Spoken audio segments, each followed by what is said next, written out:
Hi everyone, it's Tip Talk D for Disney Touchpoints. That's kind of an interesting one, isn't it? Well, I'm back and this is our next Tip Talk D.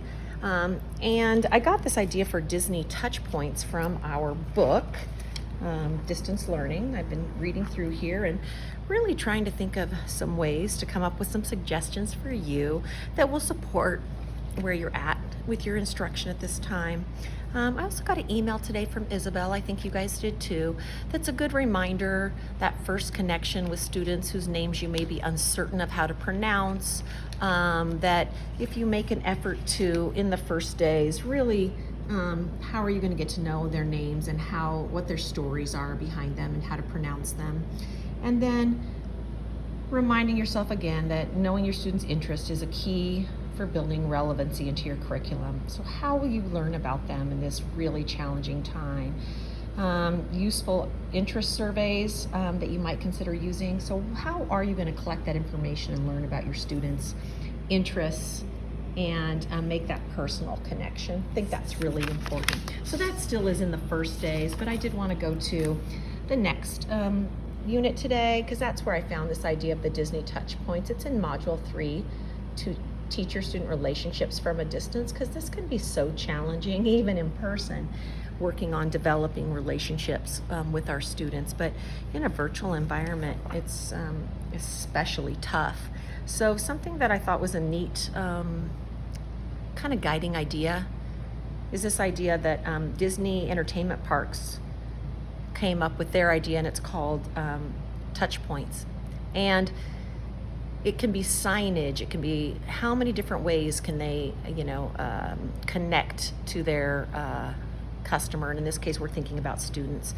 And I, of course, took some notes here about it, but I love this idea that our touch points include the interactions we have with students, but also extend to the website we use, the learning management system, the contacts we make with them. All of these things are part of our touch points. So just being very mindful as we create all of our systems, that how are they being perceived by our students and their families.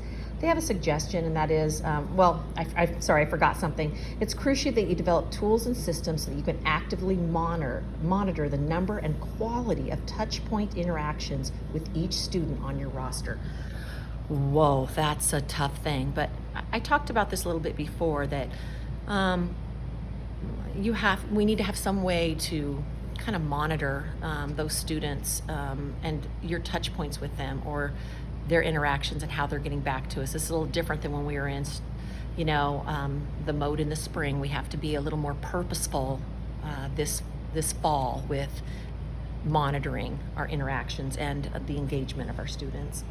So they suggest having a system for calling on students and noticing who hasn't participated. This isn't something new to us. We've looked about this a long time. And I really don't think there's anything in here that I was like, oh, that's new and revolutionary. But just making sure that you have some way of keeping track of, who's participating. Making sure that every live session includes whole group and small group. Just that we curtail lectures and allow older students to come up with some of the topics around the big ideas. If you give it to them ahead of time, that's a great way to make them more interactive. Discussion boards, participate in them. And I love this idea. The last one they have of the 4 is this idea of a pop-up pedagogy.